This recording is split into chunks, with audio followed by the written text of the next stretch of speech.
What's up, everybody? It's the homie Truth Teller, the street reporter, and I'm pretty sure you guys done all heard the news about Edai and shit like that. A lot of people been asking me though, man, all in my DM and shit. I've been in a lot of Twitter mentions. A lot of people been asking me, do I have an update?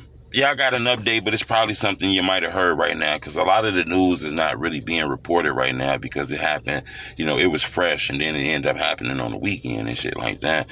But I'm hearing that he was outside, on a block, 72nd and Bennett, I guess, on like the intersection. He was at like an intersection, and I believe someone came and shot him,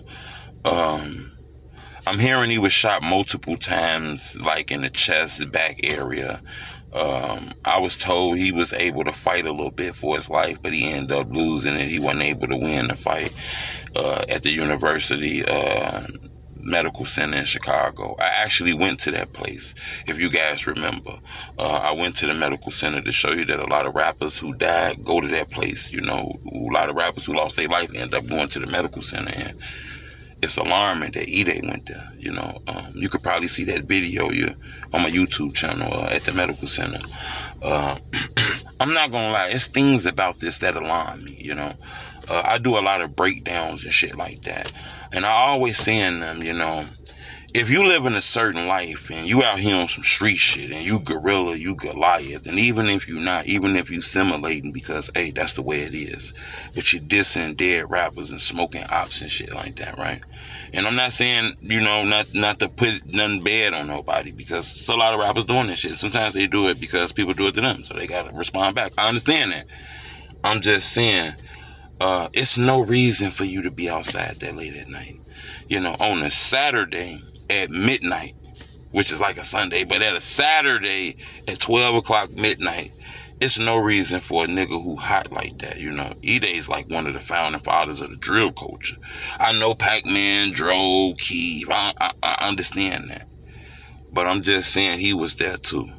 And this guy got a lot of enemies. He's high profile when it comes to some op shit, I'm not sure why he was outside that late at night. My team and me actually had an opportunity to ride down 72nd and Bennett, okay? We had an opportunity to ride down 72nd and Bennett. It was a lot going on out there. Then the blocks looked real reckless and shit like that. And that's not to be disrespectful to anybody who live in that community, because, shit, I'm not saying where I live at look the best. I'm just saying, that block just looked at like a place that a rapper who's inside of a beef should have just looked at and been like, oh, hell no, I ain't finna be over here. So we was able to ride down the block of 72nd and Bennett, and it was crazy. This is actually the block right here.